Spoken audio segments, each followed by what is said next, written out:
اللہ وحدہ والصلاة والسلام علی من لا نبی بعدہ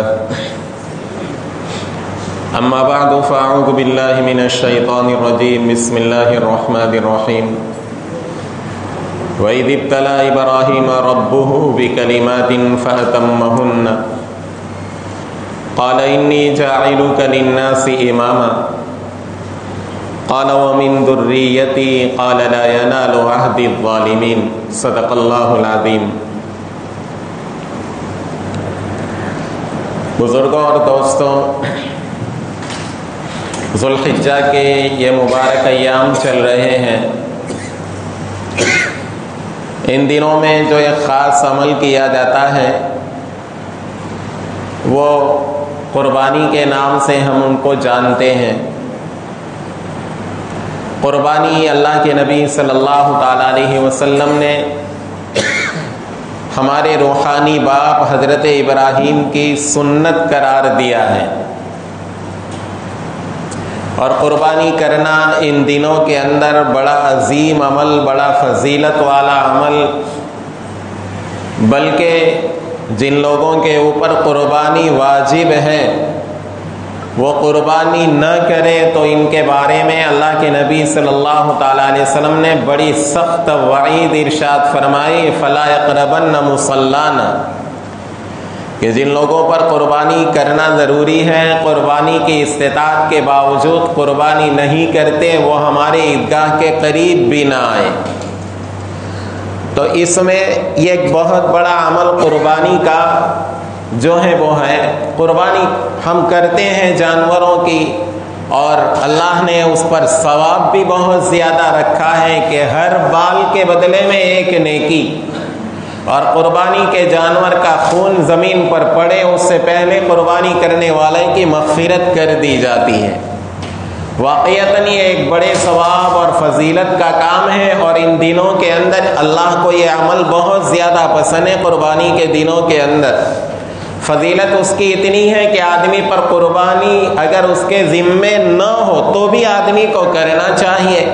اگر پورا جانور نہیں کر سکتا، حصہ لکھوا کے قربانی جو ہے وہ کر سکے۔ 5-5 10 ہزار کے اینڈرائڈ موبائل فون لے کے ہم گھومتے ہیں جیب کے اندر، اگر جان نکلے گی تو یہی نکلے گی شریعت کے حکم پر عمل کرنے کے اندر۔ خیر، تو قربانی بڑا فضیلت والا عمل، اسے کوئی انکار نہیں، لیکن یہ قربانی کا اصل مقصد کیا ہے اور اس کے پیچھے کی تاریخ کیا ہے؟ اللہ پاک نے اس کو حضرت ابراہیم علیہ السلام کی سنت قرار دی۔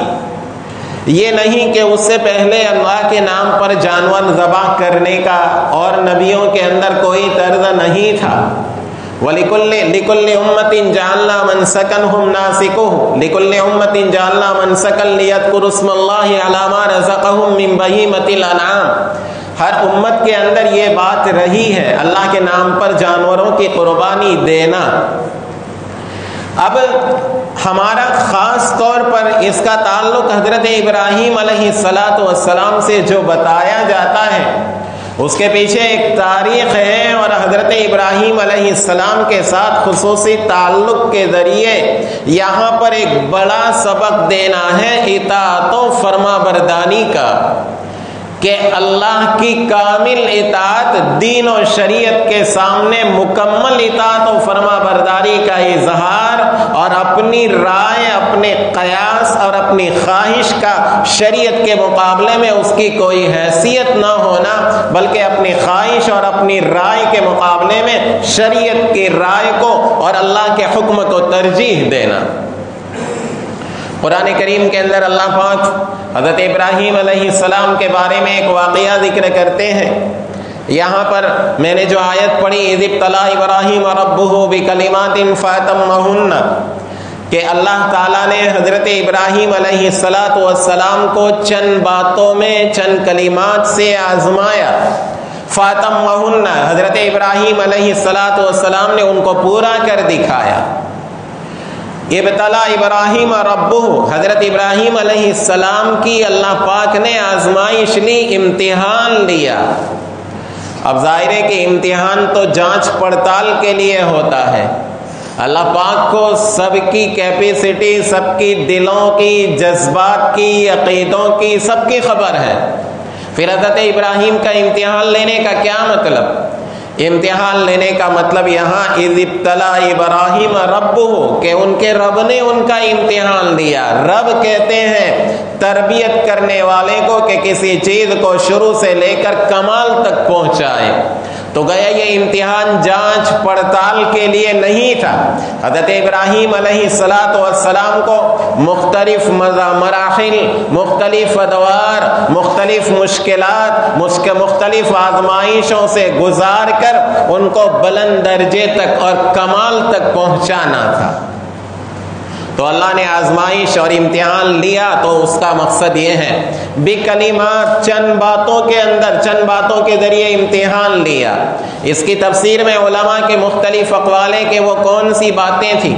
بعض احادیث سے پتہ چلتا ہے کہ بھئی طہارت، نظافت، پاکی کے متعلق چند باتوں کو اللہ تعالیٰ نے، چند باتوں کا اللہ تعالیٰ نے ان کو حکم دیا۔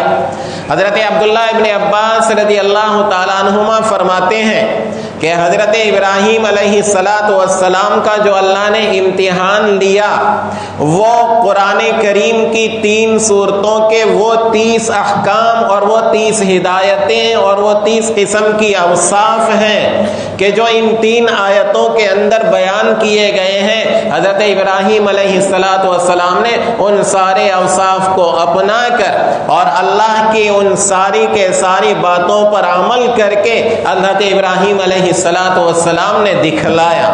اس میں سے ایک تو سورہ توبہ کی آیت التائبون العابدون الحامدون السائحون الراکعون الساجدون الآمرون بالمعروف والناہون عن المنکر والحافظون لحدود اللہ وبشر المؤمنین، اس میں 10 آ گئے۔ اور پھر سورہ جو ہے مومنون کے اندر قد افلح المؤمنون الذین هم فی صلاتهم خاشعون والذین هم عن اللغو معرضون والذین هم للزکاة فاعلون والذین هم لفروجهم حافظون الا على ازواجهم او ما ملكت ايمانهم فإنهم غير ملومين فمن ابتغى وراء ذلك فأولئك هم العادون والذين هم لأماناتهم وعهدهم راعون والذين هم لأماناتهم وعهدهم راعون والذين هم على صلواتهم يحافظون أولئك هم الوارثون الذين يرثون الفردوس هم فيها خالدون۔ اور اسی طریقے سے سورہ احزاب کی آیت ان المسلمین والمسلمات والمؤمنین والمؤمنات والقانتین والقانتات والخاشعین والخاشعات والصابرین والصابرات والمتصدقین والمتصدقات والصائمين والصائمات والحافظين فروجهم والحافظات وذاكرين الله كثيرا والذاكرات أعد الله لهم مغفرة وأجرا عظيما۔ وہ حضرت عبداللہ بن عباس فرماتے ہیں کہ پورا اسلام جو ہے ان 30 قسم کی خصلتوں کو شامل ہے، اچھے عادات، اچھے اخلاق، فرائض، واجبات اور نیک صفات کے یہ 3 آیتیں جن صفتوں پر مشتمل ہے، حضرت ابراہیم نے وہ سارے کے اوپر عمل کر کے دکھلایا۔ اور ایک قول یہ ہے کہ حضرت ابراہیم علیہ السلام کو جو اللہ نے آزمائش کیا، آزمائش میں ڈالا مختلف قسم کے امتحانات سے، اور علماء کہتے ہیں کہ ان میں کوئی تضاد نہیں۔ حضرت ابراہیم علیہ السلام نے نظافت، پاکی، ستھرائی، فطری چیزوں کو اپنا کر بھی عمل کیا، اور حضرت ابراہیم نے ان 3 آیتوں میں بتلائے ہوئے مومنانہ اوصاف کے اوپر بھی عمل کیا۔ اور حضرت ابراہیم علیہ السلام کا اللہ نے چند امور کے اندر بڑی سخت آزمائش لی، بڑا سخت امتحان لیا۔ سب سے پہلا امتحان تو عقیدے کا تھا۔ سب سے پہلا امتحان کیا تھا؟ حضرت ابراہیم جس عراق کے اندر پیدا ہو رہے ہیں، جس گھرانے کے اندر پیدا ہو رہے ہیں، ہر نبی پہلے سے موحد، توحید پرست، ایک ہی اللہ کا پجاری ہوتا ہے۔ حضرت ابراہیم جب ہوش کی آنکھیں کھولتے ہیں تو دیکھا کہ ان کا پورا ملک، پورا شہر، پورا قبیلہ، پورا خاندان، بلکہ ان کا اپنا گھرانہ اور خود ان کے باپ، یہ سب بت پرست ہیں۔ اور حضرت ابراہیم جس گھرانے کے اندر پیدا ہو رہے ہیں وہ گھرانہ صرف بت پرست نہیں بلکہ بتوں کو بنانے والے بھی ہیں. بتوں کو بتوں کی انڈسٹری ان کے گھر کے اندر لگی ہوئی ہے. اب ایسے میں ہوش سنبھالتے ہیں, دیکھتے ہیں, اب فطری طور پر مومن ہے, موحد ہے, اب ہوش کی آنکھیں کھولی, پورا کے پورا معاشرہ, پورا ماحول, پورا ملک, پورا شہر کفر و شرک کی اور جو ہے بت پرست کی گندگیوں کے اندر ڈوبا ہوا ہے. اب ایسے کے اندر اکیلا ایک آدمی جو ابھی ہوش کی آنکھیں کھول رہا ہے, جو ابھی جوانی کی دہلیز کے اوپر قدم رکھ رہا ہے, اب یہ دیکھ رہا ہے کہ ایک طرف میرا عقیدہ توحید پرستی کا ہے اور کہ میں ایک اللہ کی پرستش کرنے والا ہوں, اور سامنے اوہام پرستی ہے, سامنے ستارہ پرستی ہے, سامنے بت پرستی ہے. اب اکیلے آدمی کا اس کے خلاف آواز اٹھانا یہ کوئی معمولی بات نہیں اور یہ کوئی معمولی امتحان نہیں ہے. لیکن حضرت ابراہیم علیہ السلام اس آزمائش کے اندر پورے اترے, ذرہ برابر کسی کی رو رعایت کیے بغیر اپنے گھر سے ہی تبلیغ شروع کی. اپنے باپ کو مخاطب کر کے کہہ رہے ہیں یا ابتی لم تعبد ما لا يسمع ولا يبصر ولا يغني عنك شيئا, کہ ابا جان ایسی چیزوں کی کیوں پرستش کرتے ہو جو نہ دیکھ سکے, نہ سن سکے, نہ کچھ کام آ سکے. یا ابتی لا تعبد الشیطان ان الشیطان کان للرحمن عصیا, یا ابتی انی اخاف ان یمسک عذاب من الرحمن فتکون للشیطان ولیا. ابا جان بڑے عذاب کا خطرہ ہے, شیطان کے ساتھی بن جاؤ گے. حضرت ابراہیم علیہ السلام کو ادھر حضرت جو ہے بڑے ادب و احترام کے ساتھ نصیحت کی, لیکن جتنا ادب و احترام کے ساتھ اور جتنی ہمدردانہ اور شفقت کے ساتھ اور شفقت کے جذبات کے ساتھ حضرت ابراہیم نے دعوت دی, ادھر اس کے مقابلے میں اتنا ہی سخت حضرت ابراہیم علیہ السلام کو جواب دیا گیا. حضرت ابراہیم کے والد نے کہا کہ مجھے اس معاملے میں مجھ سے بات مت کر, لئن لم تنتہی لارجمنک واہجرنی ملیا, اب آئندہ اس کے بارے میں بات مت کرنا, اگر باز نہ آئے تو یاد رکھنا پتھروں سے مار مار کے تم کو ختم کر دوں گا. اللہ واہجرنی ملیا, ہمیشہ کے لیے الگ ہو جاؤ مجھ سے, اس معاملے میں مجھ سے کسی قسم کا تعرض مت کرو. حضرت ابراہیم تبلیغ کرتے رہے, باپ کو تبلیغ کی, خاندان کو تبلیغ کی, قوم کو تبلیغ کی اور قوم کو بتوں کی بے حیثیت ہونے کو عملی طور پر بتلایا. واقعہ آپ کے سامنے ہے. تو یہاں پر اکیلے آدمی کا پوری قوم کے مقابلے میں ڈٹ جانا یہ کوئی معمولی امتحان نہیں تھا. حضرت ابراہیم اس میں پورے اترے, اور جب بتوں کی بے حیثیت ہونے کو بتلایا کہ یہ کچھ کر نہیں سکتے, جب اس کی بے حیثیت ہونے کو بتلایا تو اس کے نتیجے کے اندر آپ کے لیے آگ جلائی گئی, اور آگ کوئی دو چار بھاری لکڑیوں سے نہیں, بہت بڑا ایندھن جمع کیا گیا. مفسرین لکھتے ہیں قوم کے منادی کی گئی کہ ہمارے بتوں کی حمایت میں اور ہمارے بتوں کے مخالف ابراہیم کو جلانے کے لیے آگ جلانا ہے, اس آگ کے لیے لکڑیاں جمع کرنا ہے. کارِ ثواب سمجھ کر جیسے لوگ مسجد کے لیے اینٹیں جمع کرتے ہیں, اینٹیں دے جاتے ہیں, مفسرین لکھتے ہیں کوئی عورت بیمار ہوتی منت مانتی کہ اگر میں اچھی ہو گئی تو ابراہیم کو جلانے کے لیے ایک بارہ لکڑیوں کا دوں گی. کئی مہینوں تک ایندھن جمع کیا گیا اور کئی دنوں تک اس آگ کو جلایا گیا. یہ کوئی معمولی آگ نہیں تھی. مفسرین لکھتے ہیں یہ آگ اتنی تیز جلائی گئی, اس کی تپش کئی سو فٹ تک کئی سو جو ہے میٹر تک پہنچتی تھی. فضا میں کوئی پرندہ اس کے اوپر سے اڑتا تھا, بن کر نیچے آ جاتا. اتنی سخت خطرناک آگ کے اندر حضرت ابراہیم کو ڈالا جا رہا ہے. اسی حق پرستی کے نتیجے کے اندر بڑا سخت امتحان ہے. اگر حضرت ابراہیم معمولی طور پر بھی اگر دو چار کلمے بتوں کی حمایت میں کہہ دیتے جان بچ جاتی. جو ہے گوفن کے میں ڈالا گیا آپ کو تاکہ گوفن کے ذریعے پھینکا جائے, کیونکہ قریب سے تو پھینکا نہیں جا سکتا تھا.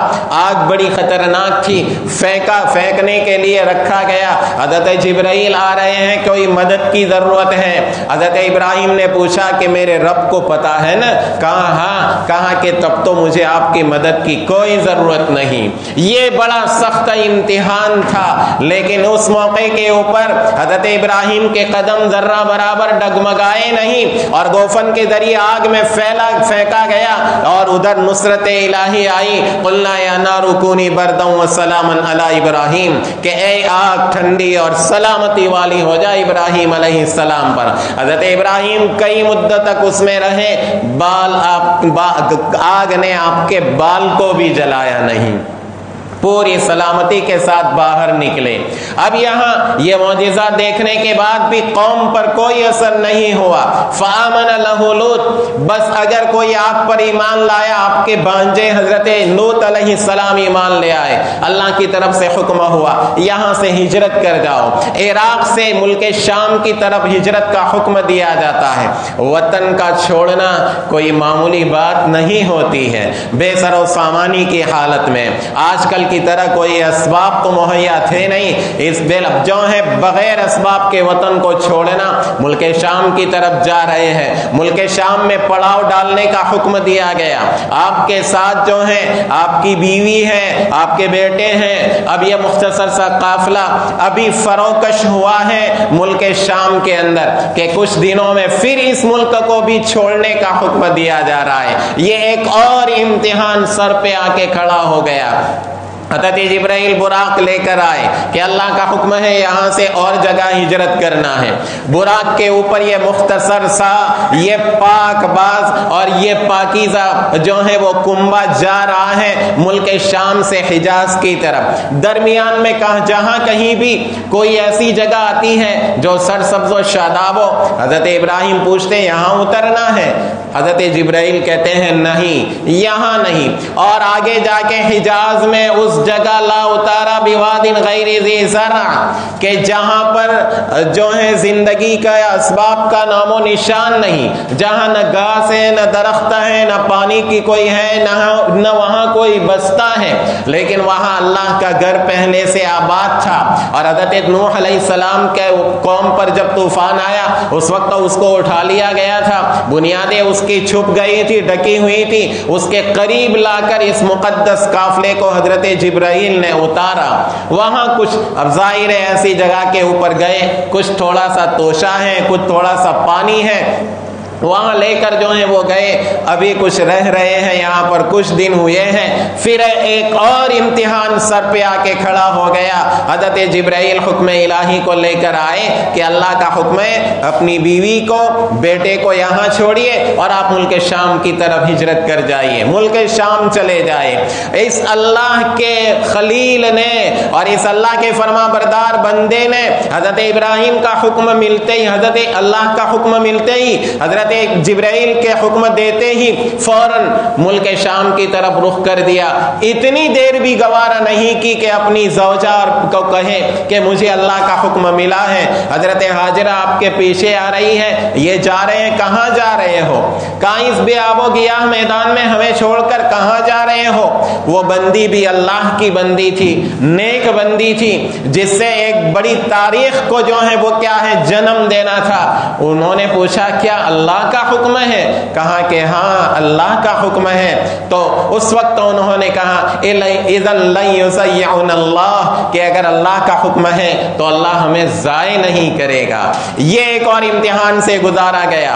اور اسی موقع کے اوپر حضرت ابراہیم, جب توشہ پانی ختم ہو گیا, حضرت ابراہیم حضرت اسماعیل پیاس سے بے لگتے ہیں, اور وہ اللہ کی بندی صفا مروہ کے درمیان پانی کی تلاش میں چکر لگاتی ہے.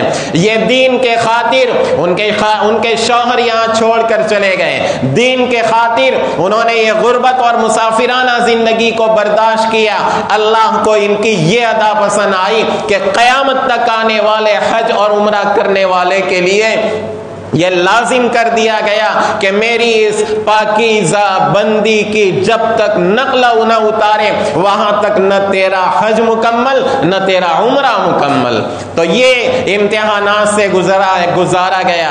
پھر دوبارہ واپس آئے، خانہ کعبہ کی تعمیر کی، بڑی منتوں سما بڑی مدت کے بعد، نا امیدی کے بعد ایک بچہ ملا ہے، اور وہ بچے حضرت اسماعیل ملے ہیں۔ اب وہ اس قابل ہو گئے کہ آپ کے ساتھ دوڑنے لگے۔ فلما بلغ معه السعی، اب ابھی جو ہے حضرت اسماعیل کی عمر 13 سال کی تھی، 13 سال کی۔ بڑی امیدیں تھی یہ بڑا ہو کے مجھے کام آئے گا، دین کے پھیلانے میں میرا دست و بازو بنے گا، کہ ایک اور امتحان جو سارے امتحانات سے سب سے بڑا ہوا تھا، اور دنیا کی تاریخ میں آج تک کسی کا ایسا امتحان نہیں لیا گیا، وہ بڑا امتحان سر کے اوپر آ کر کھڑا ہو گیا۔ فلما بلغ معه السعی قال یا بنی انی ارى فی المنام انی اذبحک فانظر ماذا تری۔ وہ کیا؟ وہ امتحان یہ تھا، آپ کو خواب دکھلایا گیا کہ آپ اپنے اسی لخت جگر کے اوپر جو بڑی جو ہے منتوں دعاؤں کے بعد ملے ہیں، ان کے اوپر چھری چلا رہے ہیں۔ انبیاء کا خواب وحی ہوا کرتا ہے، اور اللہ کو امتحان لینا مقصود تھا، خواب میں بتلایا گیا۔ اور چونکہ حضرت اسماعیل کا ذبح کرانا مقصود نہیں تھا، امتحان لینا مقصود تھا، زبانی وحی جبرائیل کے ذریعے زبانی وحی کے اندر یہ بات نہ ہوتی اور خواب دکھائے تو اس میں بڑا اور زیادہ آزمائش، کہ بھئی خواب تو خیالات ہوتے ہیں، اس میں آدمی تعویل کر سکتا ہے۔ یہاں پر حضرت ابراہیم کو دکھلانا تھا کہ یہ میرا بندہ خواب کے حکم میں بھی تعویل نہیں کرتا۔ اب چونکہ حضرت ابراہیم سمجھ گئے ایک بڑا امتحان لینا مقصود ہے، اور اب تک تو اپنی قربانی پیش کرنا تھا، اب تک تو اپنا تعلق اپنی ذات سے تھا امتحان کا، اب یہاں پر وہ امتحان ہے کہ جس میں خود ان کا جو ہے اس کا تعلق خود ان کی ذات سے ہے اور ان کے بیٹے سے ہے، اور وہ بیٹا بھی جو مشکل سے ابھی 13 سال کی عمر کو پہنچا ہے۔ اب ظاہر ہے یہ دونوں باپ بیٹے دونوں کے لیے امتحان تھا، اور وہ معمولی امتحان نہیں تھا۔ خود قرآن کریم کہہ رہا ہے ان ھذا لہو البلاء المبین، کہ یہ بڑا سخت، بڑا صریح، صاف بڑا بھاری امتحان تھا۔ اب حضرت ابراہیم نے اپنے بیٹے کا چونکہ اس سے تعلق تھا، بیٹے کے سامنے بات کہی تاکہ اگر بیٹا تیار نہ ہو تو بیٹوں کو سمجھا بجھایا جائے، اس کو حکم الہی کے سامنے سر تسلیم خم کرنے کی فضیلت بیان کی جائے، اس کی اہمیت دلایا جائے۔ تو انی ارا فی المنام انی اذبحک فانظر ماذا تری، بیٹے کے سامنے کہا کہ دیکھو اسماعیل، میں نے خواب دیکھا ہے کہ میں تمہیں خواب میں ذبح کر رہا ہوں، فانظر ماذا تری، تمہاری کیا رائے ہے؟ اب بیٹے کی زبان سے جو الفاظ نکلتے ہیں وہ سنیے۔ قال یا ابت افعل ما تؤمر، یہاں بیٹا کہہ سکتا تھا ابا جان کیا کہہ رہے ہیں آپ، استخارہ کر دیکھیے، یہ تو خواب کی بات ہے، لیکن نہیں، فوراً یہ بات بلا چو چرا کہ یا ابت افعل ما تؤمر، جو حکم دیا ہے وہ کر گزریے، ستجدنی انشاءاللہ من الصابرین، انشاءاللہ آپ مجھے صبر کرنے والوں میں سے پاؤں گا۔ یہ نہیں کہا خود پسند، یہاں پر جو ہے وہ اپنی ذات کے اوپر خود اعتمادی کا اظہار نہیں کیا، مجھے پورا بھروسہ ہے، میں اس کے لیے تیار ہوں، اور میں بڑا جو ہے وہ کیا ہے بہادر ہوں، بڑا ہمت والا ہوں، کہا نہیں، اگر اللہ نے چاہا تو انشاءاللہ آپ مجھے صبر کرنے والوں میں سے پاؤں گے۔ فلما اسلم وتلہ للجبین، جب اللہ فرماتے ہیں دونوں نے، باپ بیٹے دونوں نے سر تسلیم کو خم کر لیا، وتلہ للجبین، حضرت ابراہیم نے حضرت اسماعیل کو ذبح کرنے کے لیے کروٹ کے بل لٹایا، پیشانی کی کروٹ کے بل لٹایا۔ حضرت روایتوں میں آتا ہے حضرت اسماعیل نے کہا ابا جان آپ ایسا کر دیجئے کہ مجھے اچھی طرح سے باندھ دیجئے تاکہ میں زیادہ تڑپ نہ سکوں، اور تاکہ میرے خون کے چھینٹے آپ کے کپڑوں پر نہ گرے، اور آپ میرے خون کے چھینٹے آپ کے کپڑوں پر گرنے کی وجہ سے کہیں میرے ثواب میں کمی نہ آ جائے، اور کہیں میری والدہ میرا خون دیکھ کر غمزدہ نہ ہو جائے۔ اور ابا جان اگر آپ چاہیں تو میرا کرتا میری والدہ کے پاس لے جائے تاکہ اس کو دیکھ کر تسلی ہو، اور میری والدہ کو میری طرف سے سلام کہنا۔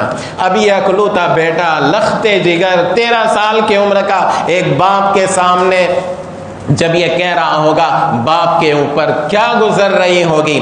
فلما اسلم وتلہ للجبین، چھری چلا رہے ہیں، چھری چل نہیں رہی ہے۔ حضرت اسماعیل کہہ رہے ہیں ابا جان ذرا چھری کو تیز کر لیجئے، موت کی تکلیف بڑی سخت ہوتی ہے، ابا جان ایسا کر دیجئے، یہ چھری مجھے نظر آتی ہے یا چہرہ مجھے نظر آتا ہے تو شاید آپ کی شفقت پدری کی وجہ سے چھری اچھی طریقے سے نہیں چل رہی ہے، مجھے اونٹا لٹا دیجئے۔ فلما اسلم وتلہ للجبین ونادیناہ ای یا ابراہیم قد صدقت الرؤیا انا کذالک نجزی المحسنین۔ ادھر سے حضرت جبرائیل آسمانوں کی طرف سے آتے ہیں، اللہ اکبر کہہ کر آواز دیتے ہیں۔ حضرت ابراہیم علیہ السلام دیکھ رہے ہیں، لا الہ الا اللہ اللہ اکبر۔ حضرت اسماعیل کہہ رہے ہیں وللہ الحمد۔ اب یہاں پر جو ہے اللہ کی طرف سے حکم آیا کہ وَنَادَيْنَاهُ أَيَّا إِبْرَاهِيمُ قَدْ صَدَّقْتَ الرُّؤْيَا، کہ اے ابراہیم تم نے خواب کو سچ کر کے دکھایا۔ ہم نے زبانی جو حکم دیا وہ تو کیا، خواب میں بھی جو حکم دیا وہ تم نے سچ کر دکھایا۔ إِنَّا كَذَلِكَ نَجْزِي الْمُحْسِنِينَ، ہم محسنین کو ایسا ہی صلہ دیا کرتے ہیں۔ محسنین کو کیسا صلہ دیا کرتے ہیں؟ دنیا کی تکلیفوں سے ان کو محفوظ رکھتے ہیں۔ بیٹے کا گلا کٹنے سے بچ گیا، باپ کے ہاتھ کاٹنے سے بچ گیا، باپ بیٹے دونوں سلامتی کے ساتھ موجود۔ وَفَدَيْنَاهُ بِذِبْحٍ عَظِيمٍ، ایک عظیم المرتبت دمبا جو ہے اللہ کی طرف سے آتا ہے، اور حضرت ابراہیم وَفَدَيْنَاهُ اس کے بدلے میں اس کو ذبح کر دیا گیا۔ تو ان امتحانات سے حضرت ابراہیم علیہ السلام کو گزارا گیا۔ فَأَتَمَّهُنَّ، حضرت ابراہیم نے یہ سارے احکام کر دکھائے۔ قال انی جاعلک للناس اماما، تو اللہ کی طرف سے انعام کیا ملا اس موقع کے اوپر؟ حضرت ابراہیم کو اس امتحان کا رزلٹ کیا دیا؟ قرآن کہتا ہے وَإِبْرَاهِيمَ الَّذِي وَفَّى، ابراہیم نے 100 میں سے 100 نمبر حاصل کیے، جو ان کو کیا تھا وہ پورا کر کے دکھلایا۔ اور انعام کیا دیا؟ انی جاعلک للناس اماما، کہ میں تمہیں قیامت تک آنے والی انسانیت کا امام جو ہے وہ بناؤں گا، نیک لوگوں کا نبیوں کا امام تمہیں بنا رہا ہوں۔ اور انی جاعلک للناس، یہ امامت اللہ تعالیٰ نے عطا کی، اور یہ امامت حضرت ابراہیم نے چاہا۔ قال ومن ذریتی قال لا ینال عہد الظالمین، کہا میری ذریت کو بھی امام اور پیشوا بنایا جائے۔ اللہ نے فرمایا ظالم لوگ میرے اس عہد امامت کو حاصل نہیں کریں گے۔ اس امت کو بھی اللہ تعالیٰ نے بہترین امت بنایا، لیکن اس امت میں خیر امت کے جو اوصاف تھے وہ گنوا دیے۔ اللہ نے فرمایا لا ینال عہد الظالمین، ظالم لوگ میرے اس انعام کو حاصل نہیں کریں گے۔ تو خیر من حضرت ابراہیم کے قربانی کے یہ قربانی کے ایام میں قربانی کے عمل سے سبق یہ ملتا ہے، مکمل اللہ تعالیٰ کی فرما برداری، اللہ کے احکام کے سامنے سر تسلیم خم کر دینا، جھکا دینا، چاہے جی چاہے یا نہ چاہے، امتحان معمولی ہو یا بڑا ہو، نفس کا ہو، خواہش کا ہو، روپے کا ہو، جان کا ہو، بہرحال قربانی کا مقصد یہی ہے مکمل اللہ کا فرما بردار بن جانا۔ اللہ اس مقصد کو صحیح طور پر سمجھ کر عمل کی توفیق عطا فرمائے۔ وآخر دعوانا ان الحمد للہ۔